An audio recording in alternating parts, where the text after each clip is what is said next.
Are you evangelizers? Do you evangelize?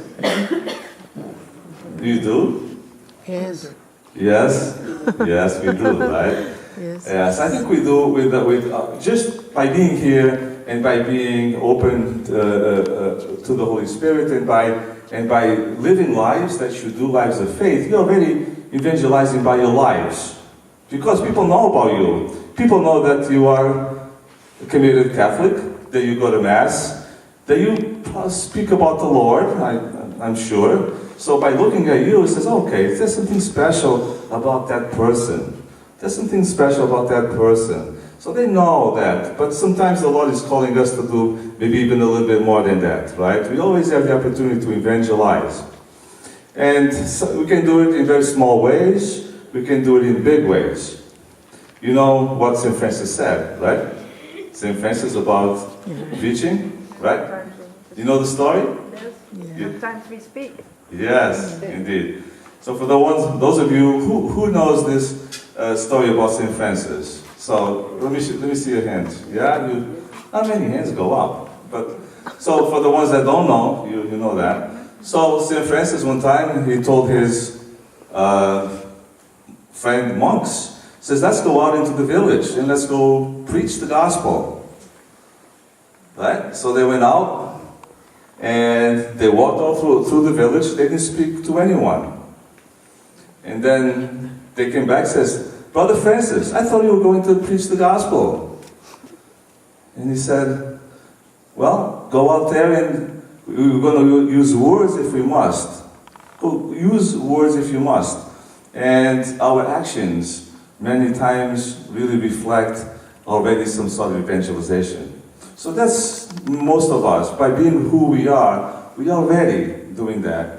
But sometimes the Lord asks us to do a little bit more, right? So sometimes you got to be attuned to the Holy Spirit. Says, what is the Holy Spirit trying to do for me right here, right? It's interesting. I called a Christian shop, a bookshop, the other day. I was talking with the person behind the counter, and at the end of the conversation, the person was just saying goodbye.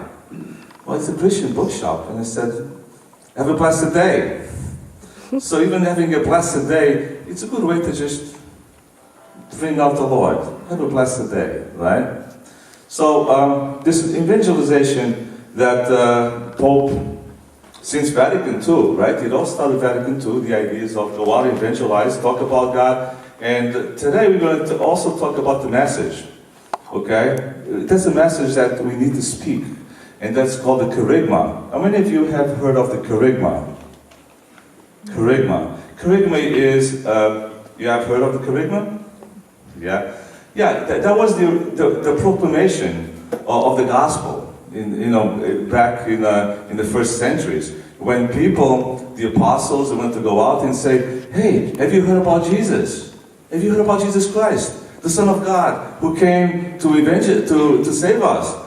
Came to show us God's love. Have you heard of that?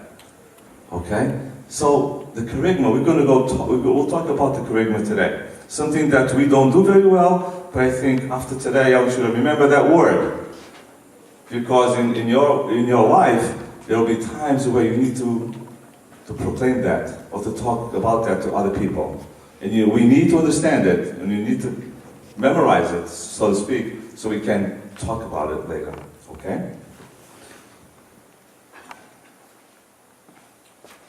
So, the expression of new evangelization came on board when Pope Paul VI wrote an encyclical called Evangelization in the Modern World.